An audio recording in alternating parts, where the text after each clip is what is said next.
From the station working for you, this is Good Morning Indiana, streaming now. Good morning to you and welcome to Good Morning Indiana. I'm Lauren Casey. And I'm Megan Shin. It's 5 o'clock here on your Monday morning. Megan, welcome back. I'm Rafael Sanchez with your headlines on this February the 8th. We hope that these steps will help to decrease the disruption that COVID-19 continues to cause in our educational system and lead to quicker isolation of positive individuals, which will reduce the spread of the virus. On this Monday morning, new COVID guidelines for Indiana schools go into effect today. Our Troy Washington breaks down what that means for you and your students. Plus, Mount Vernon High School is taking students from the classroom to career. This morning, Hiring Hoosiers is shining a light on the school's fast-tracked CNA program. And there's a new effort to fight the opioid crisis right here in the Hoosier State. Working for you, we'll have details on these Nalox boxes and where you'll see them. But first, here it is 5 o'clock on your Monday. Hopefully you got a little bit of sleep after the big game. Thanks for starting your morning with our team. We want to get right to Todd Clausen because the cold weather is the first thing you're going to notice this morning, Todd. Yeah, you know, and it's sticking around, unfortunately. It came in with that snow as we worked our way into Saturday evening, and we still aren't going to get above freezing this entire week. So that has not changed in the forecast whatsoever. Now, it is pretty quiet this morning in most locations. It's 12 right now in Indy, only 7 in Lafayette, 16 in Bloomington. When you factor in the wind, it feels like it is a 0 right now in Indy. -5 is what it feels like in Peru. 9 above is what it feels like in Bloomington. We've had a few snow showers this morning. Some light snow in Logansport, currently in the Peru area. This could put down a ½ an inch to an inch of that very light, fluffy snow, but it's only in northern locations and it moves out pretty quickly. The rest of central Indiana just partly to mostly cloudy this morning. However, as the day progresses, temperatures will climb up into the mid-20s. But look at this, as we work our way into the evening hours, we are going to bring back in some light snow across parts of the area. And there are winter weather advisories posted. We'll break down the timing of that snow and how much we could see later on tonight, Lauren, coming up in just a few minutes. All right, Todd, thank you. Let's take a look right now at your commute as you're heading out on the roads early this morning. Taking you over here to the southwest side, I-465, a view near Kentucky Avenue.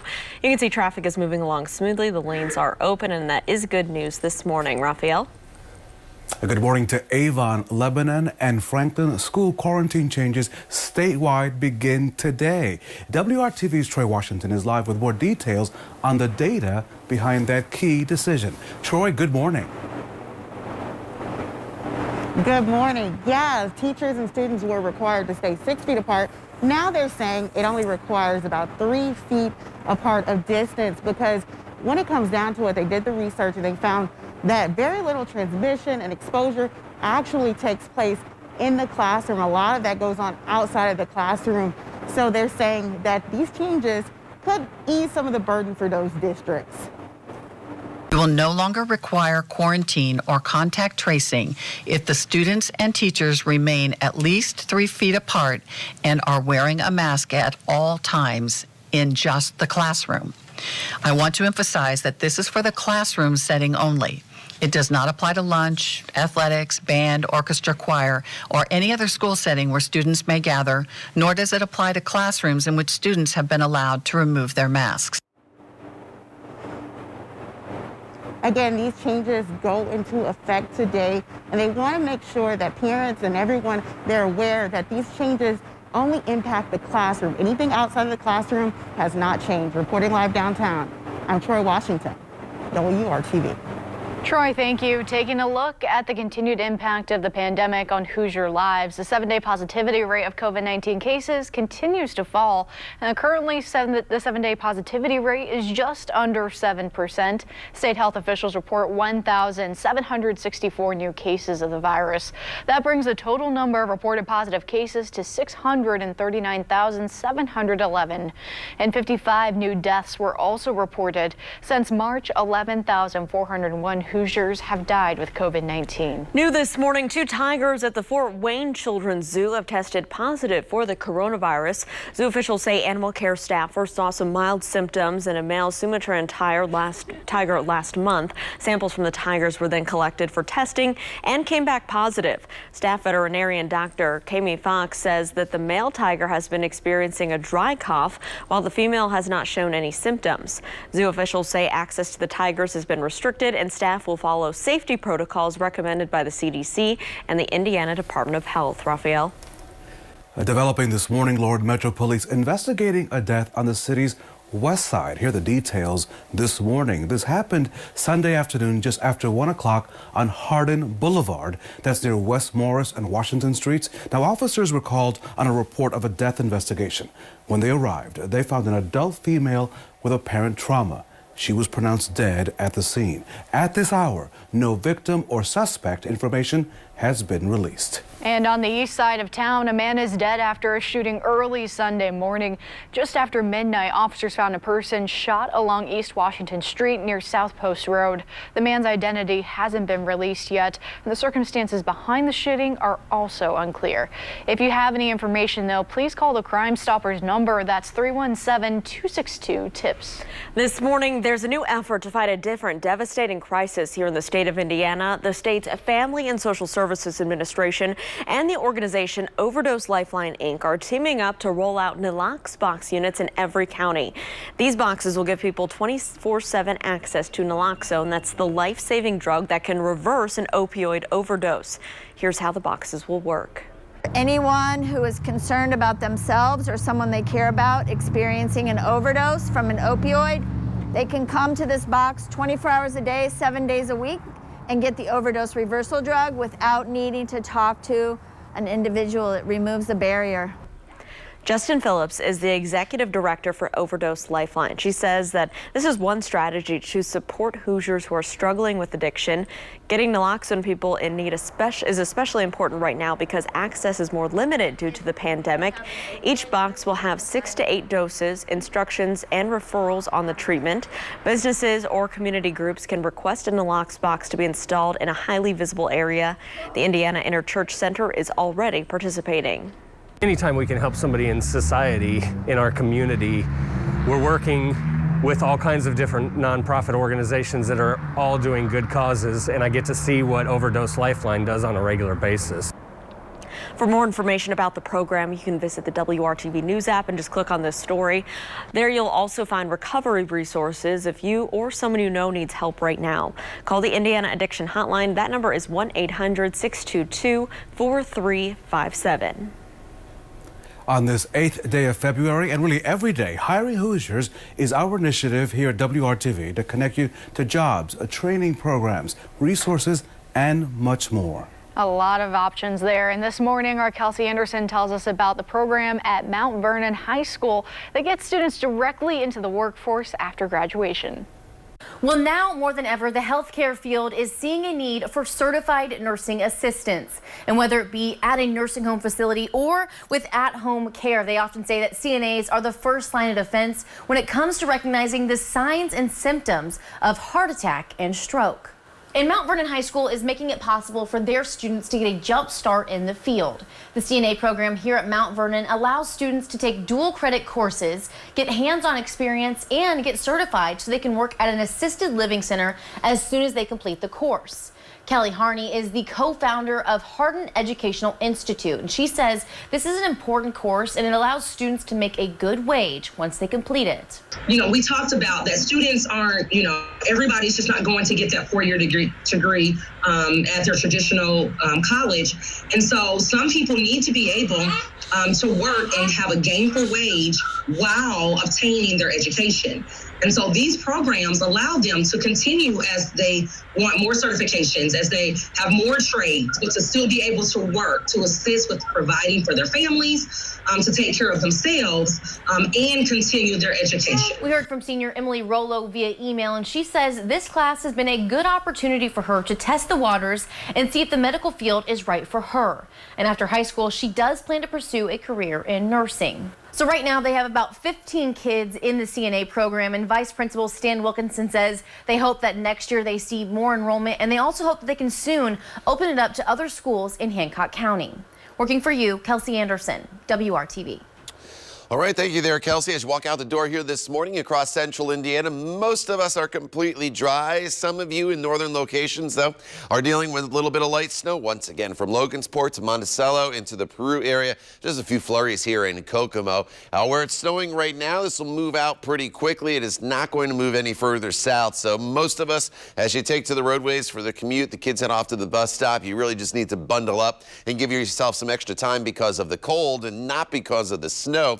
There's another round of snow that heads our way later on this evening, and that's where the winter weather advisory will go into place later on tonight. So for the kids heading out to the bus stop, just bundle up. On average, temperatures are right around 10 degrees, a little warmer to the south, a little colder to the north where it's in the single digits, mid-20s as the kids come home from school. I mentioned that snow in southern locations, that arrives as we get towards the evening commute. More on that coming up in Maine weather in just a few minutes. Todd, thank you. Amazon warehouse workers in Alabama will begin a historic vote today.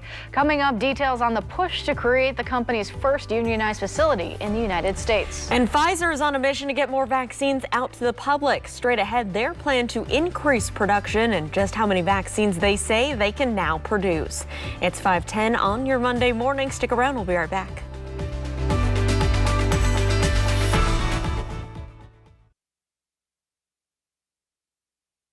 Welcome back. It is 5:14 here, and this is a live look at the north split traffic in the downtown area this morning. You can see everything is traveling smoothly.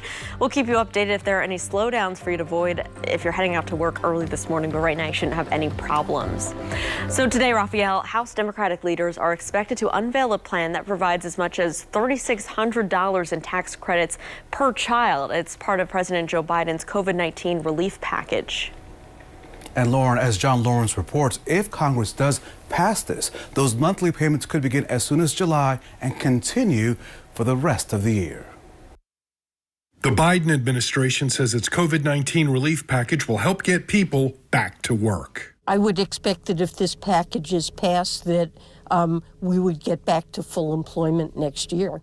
The $1.9 trillion bill also includes aid for small businesses struggling to stay afloat and families experiencing food insecurity. We're operating in a time of historically low interest rates.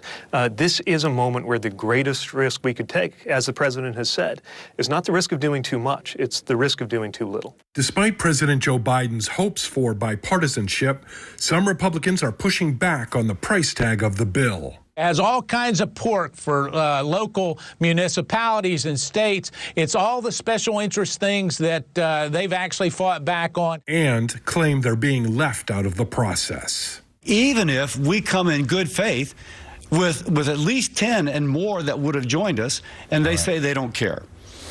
So you've got that. It takes two to tango. Right now, I'm not sure we have the two to tango. As the legislative efforts move forward, the Problem Solvers Caucus, a bipartisan group of House lawmakers, is pushing for the rapid passage of a $160 billion package that focuses on vaccine distribution. I'm John Lawrence reporting. Turning to the sports world now, domination. That's how you can sum up the Super Bowl 55. The Tampa Bay Buccaneers dominated nearly every aspect of the game to deny the Kansas City Chiefs back-to-back Super Bowl titles. The 43-year-old Tom Brady threw for 201 yards, along with 3 touchdowns. But Tampa Bay's defense made Chiefs quarterback Patrick Mahomes uncomfortable all night long. In all, the Bucs sacked Mahomes 3 times. Mahomes even threw 2 interceptions and ended the game without a touchdown pass. The final score, the Bucs 31 and Chiefs 9. Tampa wins its 2nd Super Bowl. Tom Brady takes home his 7th Super Bowl win overall. Well, the NFL may have done too good a job making last night's Super Bowl stadium look full. The World Packed was trending on Twitter during the first quarter of the game. Many people were upset about the full stadium during a pandemic, but in fact, most of the crowd that you saw there at the stadium were just cardboard cutouts. About 25,000 people attended last night's game in Tampa. 7,500 of them were vaccinated healthcare workers. Stadium officials say that they were about at 40% capacity. And Todd, I know you could have bought a cardboard cutout of yourself. I don't know if they mail those back to you or what happens to them after the game, but Pretty funny to see some of those up close. I know, and it's so funny. People, right? All of a sudden they like, there's so many people there. What are they doing? And they I'm so angry. They don't look for the details, Yeah. right? You got to then wait you look for up the close, details. like, oh. Okay. Yeah, before you jump to conclusions, got to find out all the facts, right? Right. All right. Outside right now, we are dealing with very, very cold air that is in place, and that's kind of the big headline going forward. I think is the duration of this cold snap, as we're below freezing here for at least again the next 10 to 14 days. But there's also more snow that's going to be on the way here, not only today but throughout this week with several occasions. Single digits here to the north right now. 4 in Peru, 5 is what it feels like, or is the actual temperature rather in Tipton, 13 in Martinsville. This is what it feels like though, and it feels like it's below 0 to the north, right at 0 degrees. Your wind chill value in Indianapolis, and 9 is what it feels like currently down towards the Bloomington area. Could be a little bit of sunshine here and there throughout the day, but overall we're looking at mostly cloudy skies and temperatures that will be in the teens, eventually climbing only into the low to mid 20s for your afternoon highs. But again, it's going to feel colder than that when you factor in just a light wind. We don't have any strong winds out there. That is the good news. Light snow continues to fall across the northern half of the state, including Peru back towards Logansport, ending in Monticello. This continues to push to the north. You do not have to worry about that. Shouldn't see any snow here in Indianapolis, and points to the south for the morning drive as this little wave will kind of scoot through. Now there's going to be a wave just like this one that's going to develop later on this afternoon, and that one's going to have a little better chance to bring some accumulating snow into parts of the area. So let's time it out for you on TrueCast here. Throughout the morning hours, pretty quiet as we work our way into the afternoon and evening. It's late afternoon into the evening hours that this light snow does start to develop across the area.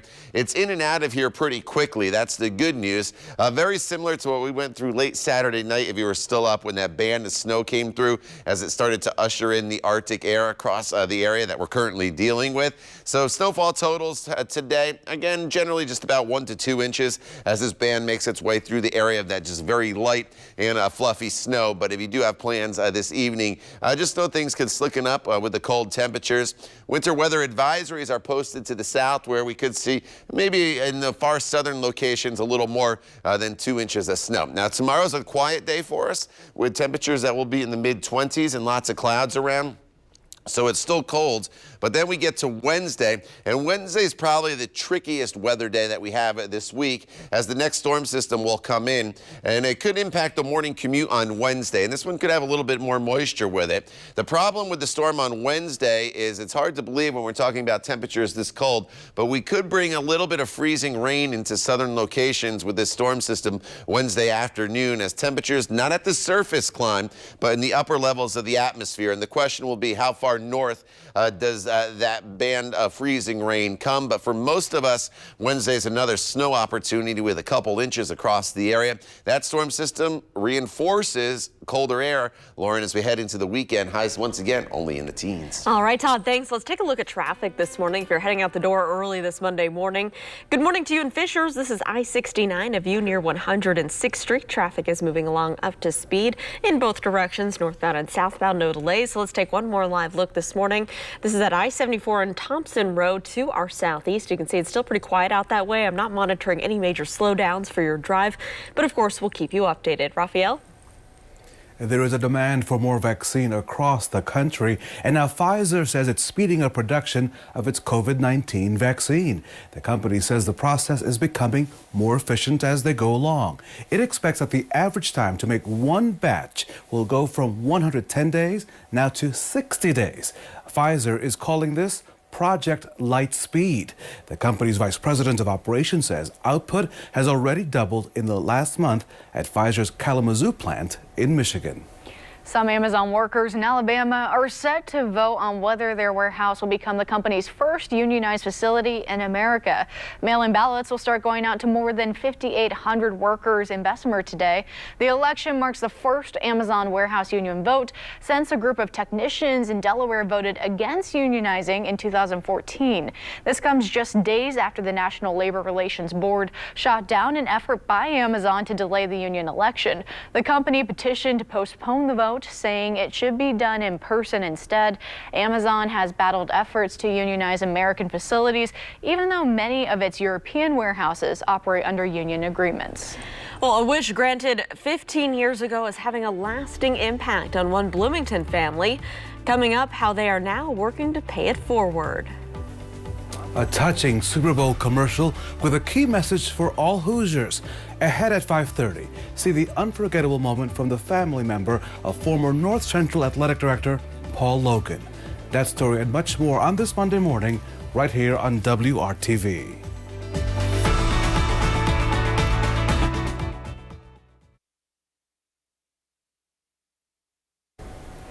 Welcome back. A wish that continues to inspire. One Bloomington couple says a trip to Disney World 15 years ago is still impacting their lives, Raphael. Yeah, Tyler Kelly was diagnosed with lupus when he was 12 years old. The then Indianapolis middle schooler says his dream to go to Disney World would have never been a reality without Make-A-Wish. And although the trip to Orlando was 15 years ago, Kelly says the wish means more now than it did back then. I want to start a community center at one point and give back to little boys and girls who come from communities like mine. It's inspired me to want to go back to school at some point. It's inspired me to really push for diversity, equity, and inclusion in all spaces, right? Recognizing that each person has a story and that each person has a purpose, and that when we come together, when we unite together, we can make a big difference. And so, I live my life inspired and encouraged and excited for what's to come. And it all started when I got to Make-A-Wish when I was 14 years old. We are excited and inspired by your message. All the best to you. The Kellys both have a passion to continue building inclusive societies.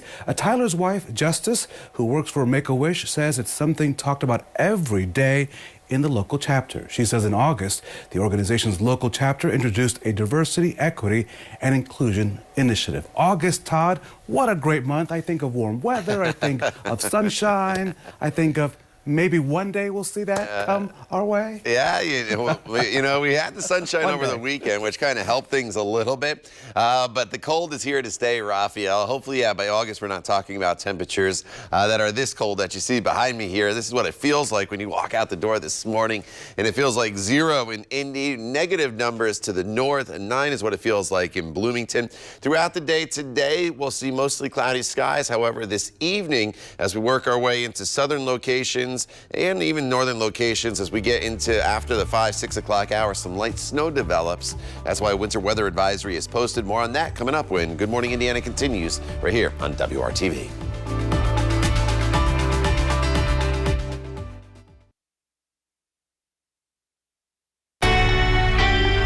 From the station working for you, this is Good Morning Indiana, streaming now.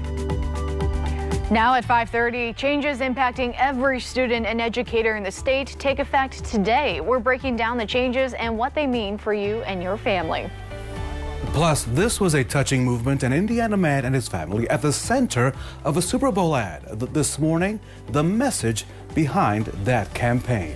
It is 5:31 here. It is Monday morning, and it is a frigid start to a week that is going to be really cold out there. So, Raphael, we're glad that you get to not come in here today and stay all warm and toasty. Now listen, before we go on, remember, there's a green screen behind me. Right. I'm not really with you, but I'm really with you, right? Yeah, So, in spirit. Yeah. Yes. But I am toasty because now they've added extra lights, Todd.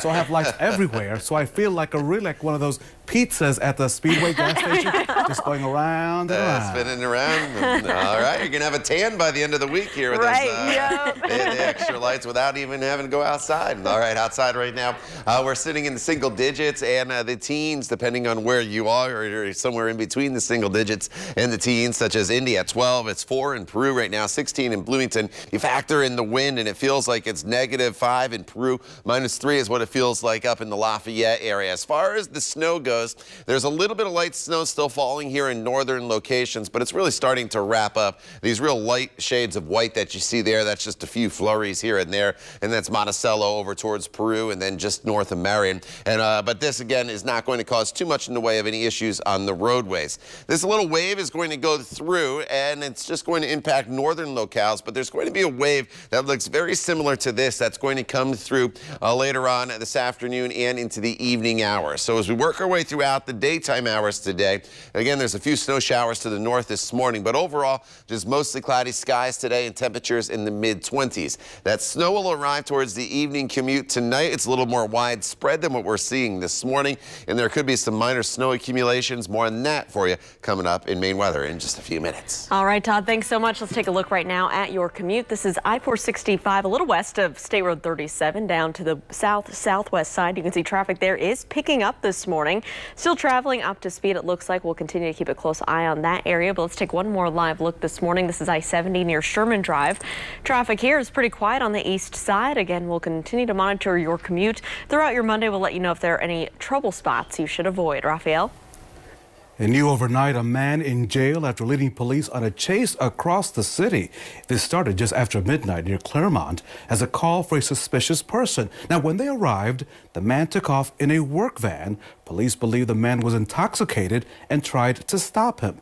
The suspect tried to run over an officer putting down stop sticks. Several police vehicles were damaged during this chase. The man eventually led police officers before ending the chase on Monument Circle. As you can see, he was being followed there by our in-dot cameras. Police say the man had a warrant out for his arrest involving a syringe possession. Raphael, experts say most exposure to COVID-19 happens outside of the classroom, and in an effort to ease the burdens on schools, some changes are starting today. Our Troy Washington joins us live this morning to explain what this means for your family. Good morning, Troy. Well, those changes are starting today, and this means that it used to be 6 feet that students and teachers had to stay apart. Now it's actually 3 feet, and that's because experts have said that exposure doesn't typically occur in the classroom as long as everyone is wearing a mask. Data from individual schools in the state and across the U.S. indicate that it is rare for student infections to occur from exposure in the classroom when all parties are masked. That data shows only about 3 to 5% of infections occur in classroom. Now, with these changes, that means that as long as teachers and students are staying at least 3 feet apart, that won't require the quarantining or the contact tracing. Reporting live downtown, I'm Troy Washington, WRTV. Troy, thank you so much. It is 5:35 this week. The CDC will release guidance on reopening schools. It's been almost a year of at-home learning for some students and staff, and of course they're ready to head back to the classroom. But how do they minimize the spread of COVID-19? That's still a big concern right now. Some teacher unions are resisting reopening schools amid fears of infection. President Joe Biden says he'll work to reopen K-12 schools in his first 100 days in office, but made it clear he'll defer to medical experts to dictate when that will happen. Raphael?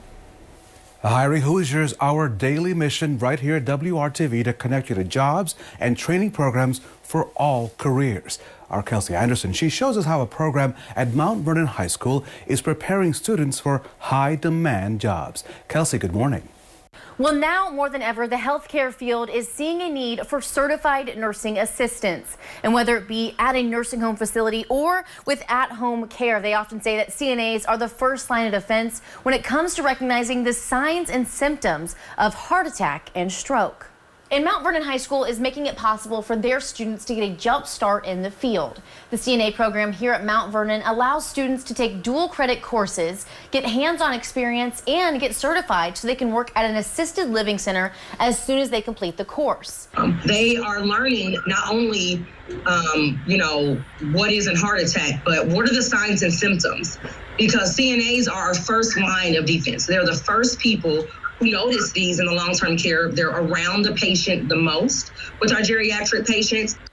We heard from an NVHS alum who says she wishes this program was available when she was there. She says since she's been in college pursuing nursing, she's noticed a lot of fellow students don't understand what all nursing entails. And that gives future healthcare workers that exposure at a very young age. So right now they have about 15 kids in the CNA program, and Vice Principal Stan Wilkinson says they hope that next year they see more enrollment, and they also hope that they can soon open it up to other schools in Hancock County.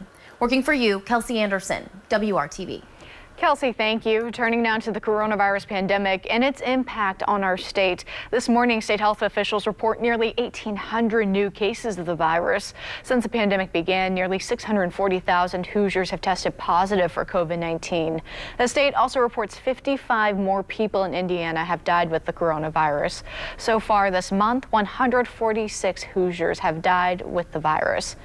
Now taking a look at hospital resources, a little more than 34% of the state's ICU beds are available at this point in time, and nearly 79% of the ventilators are open for use, Lauren. And this morning, South Africa has halted rolling out the AstraZeneca vaccine after results show that it offers minimal protection against mild and moderate COVID-19 cases, specifically from the variant that was first identified in that country. The variant B1351 spreads more easily, but very little is known about these trials, and they've been conducted for many months now. Right now, South African officials hope to expedite the trials of the Johnson & Johnson vaccine. They're also looking at other vaccine options that will perhaps be able to target that new variant. My father, Paul, played college football here. Later, he coached 6 future pro players and was athletic director at one of Indiana's largest high schools. In March, he was infected with the coronavirus and passed away on Easter Sunday. Did you see it? It was an unforgettable moment. A commercial airing during the Super Bowl paid tribute to former North Central High School athletic director Paul Logan, who died from COVID-19. The Logan family is a football family. Paul received Hall of Fame honors for playing football at the University of Indianapolis. His son Will is a junior student athlete at UIndy. His older brother played football as well, and his sister is a football manager at IU. The 30-second ad featuring Will was produced by the state of Indiana in hopes of encouraging you to get vaccinated. What do you think Dad would think? Oh, he would have loved it. He definitely would have loved it. He probably would have teared up seeing it, but he definitely would have loved that commercial. And people loved your dad. Will aspires to be an athletic director like his dad one day. He says the family hopes to have a gala to raise money for the Paul Logan Foundation, which was started just a few months ago. You can now watch the full Super Bowl ad in this story on the WRTV app. This morning, the President of the United States is recognizing former Indiana First Lady Susan Bayh after her death. Susan Bayh died following a battle with glioblastoma, and she was the First Lady from 1989 until 1997 when her husband, Evan Bayh, was governor. The Bayh family says a memorial service will be held when health conditions allow for it. Susan Bayh was 61 years old. President Joe Biden releasing a statement following Bayh's death, saying in part, quote, "Jill and I are deeply saddened to learn the passing of Susan Bayh, a beloved public servant and a warm and wonderful friend who brought light to the lives of those who knew her." A former First Lady of Indiana, Susan came to Washington after her husband Evan served as governor and was elected to the United States Senate. In a family whose name was synonymous with service and achievement, Susan stood out as a singular treasure, a model of goodness, generosity, and grace, end quote. Time now is 5:41, and Todd, I'm still wearing my Uggs. It's cold up there. Well, you're going to have to keep them handy here for the next couple days as we are in the deep freeze. Our average high is now actually up to 38 degrees. We'll be nowhere near that anytime soon. In fact, you can see we're going to be in the 20s here for the next couple days. And then even as we get into the weekend, the graph makes a little bit of a downward dip, bringing temperatures back down into the teens for highs, probably for Friday, Saturday, and maybe even for Valentine's Day as well. Now, there's a few snow showers here in northern locations, a few developing near Crawfordsville, a few more further to the north here as you get your way into the Logansport and the Peru area. So this impacts US 24 there as you kind of crisscross the state from west to east or vice versa. But that snow should be moving out pretty quickly here this morning from the metro area south. It is quiet. Now later on this evening, we're going to start to bring in a little more in the way of snow across the entire area. And there are winter weather advisories posted for some of you. We'll break that down for you and talk potential snow accumulation coming up in just a few minutes. Todd, thank you. Former President Trump's impeachment trial set to begin tomorrow. Coming up, we're breaking down what's expected in the week ahead. It is 5:42. We'll be right back.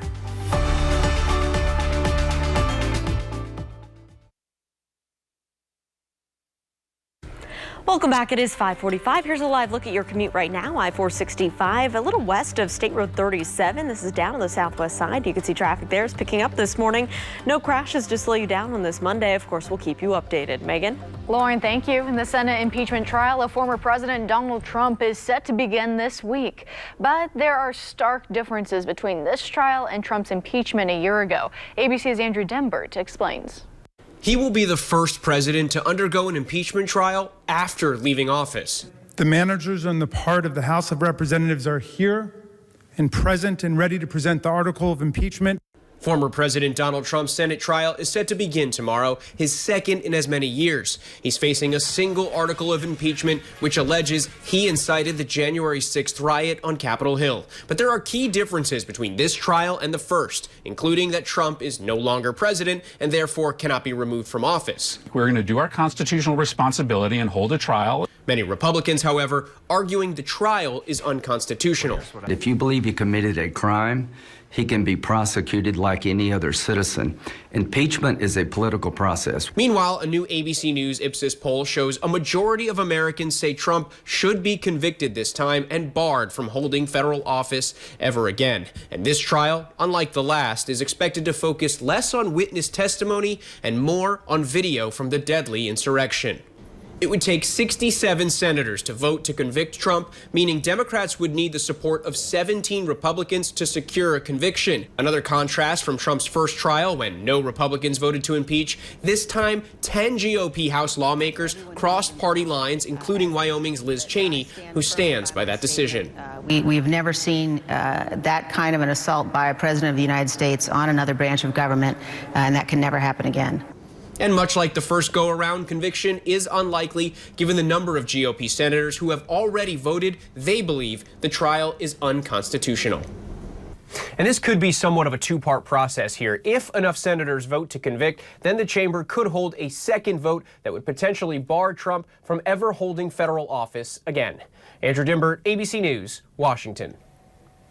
Let's talk money and taxes on this Monday morning. Teachers will now be able to deduct out-of-pocket expenses for any personal protective equipment that they bought for their classroom. This can include face masks, disinfectant soap, hand sanitizer, even tape and chalk used to set up social distancing in their classroom. Now, the items can be deducted if they were bought after March the 12th of last year. Teachers can deduct up to $250 worth of supplies. Now, if teachers were reimbursed for those materials by the school, they're not eligible for the tax deduction. At 5:48, rescue operations continue this morning in northern India after a Himalayan glacier broke. This burst happening on Sunday triggered flash floods. Military personnel, border police, and National Disaster Response Force teams have been activated to help with this rescue. More than 100 people are missing as of right now, and at least 7 people are dead.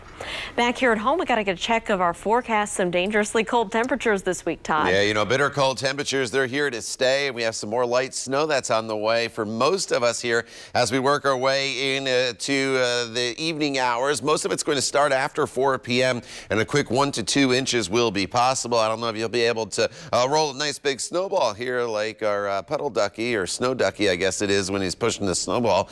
Compared to the umbrella, it's going to be that real light, fine snow. But nonetheless, it could slicking up the roadways for some of you later on today. Look at these temperatures this morning. Single digits to the north, teens as you work your way down towards Bloomington. You factor in a little bit of a wind. Thankfully, we don't have that big gusty wind out there, but it feels like -5 right now in Peru. 0 is what it feels like in Indy. 9 is the real field temperature as you make your way through Monroe County and the Bloomington area. It's going to feel like it's in the single digits here throughout the morning hours. Then it's going to feel more like the teens as we work our way into the afternoon and eventually into the evening hours. Now, there is a little bit of light snow that's actually out there this morning here to the north, but that's moving out, and it's all very, very light. But Logansport, Peru, I know you're seeing a little bit of light snow shower activity.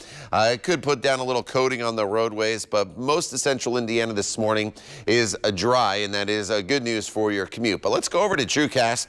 Keep an eye on the time frame up here. This is 6 o'clock this morning. There could be a few snow showers throughout the morning hours here in northern locations, but it's really once we get into the afternoon hours and then eventually into the evening that more snow showers will start to make their way through the area.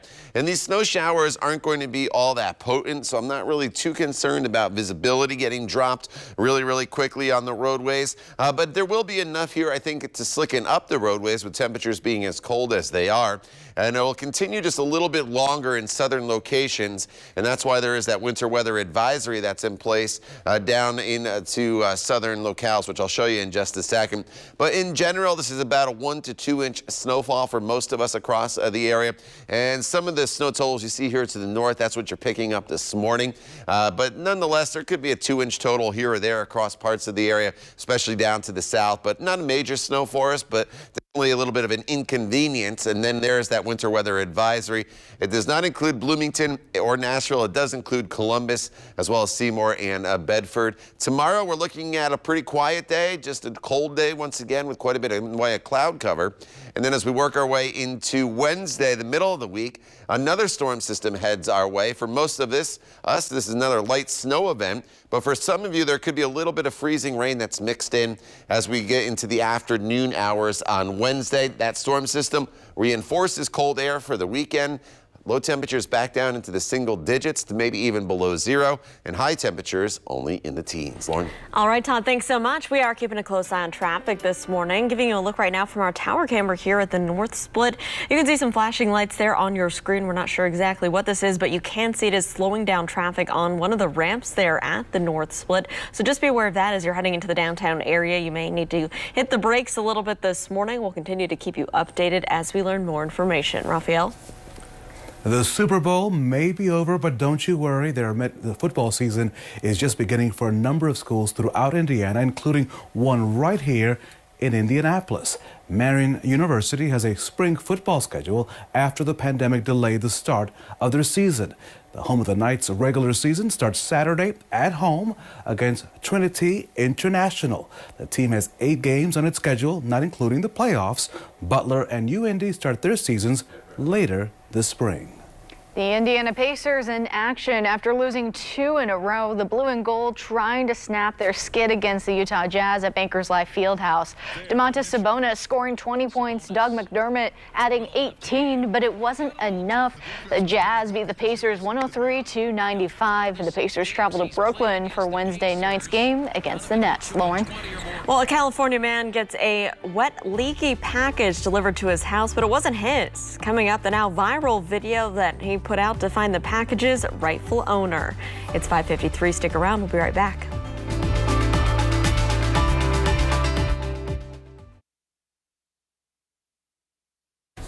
Welcome back. What do you do when someone else's package is mistakenly delivered to you, Raphael? What do you do? Of course. Why not, right? You make a TikTok video. That's what all the cool kids are doing. Then, of course, it goes viral. Well, maybe that's not exactly what Scotty Trujillo of Fresno, California did. When this damaged and leaking Walmart delivery showed up at his home, by mistake, he drove it to the correct address, dropped it off, looking for help in notifying its owner, and he made a TikTok video that just took off. Trujillo says he woke up to 15,000 followers, one of them a family member of the rightful owner who reached out to thank Trujillo. And the answer to the burning question, what was in that box, you ask, Megan and Todd?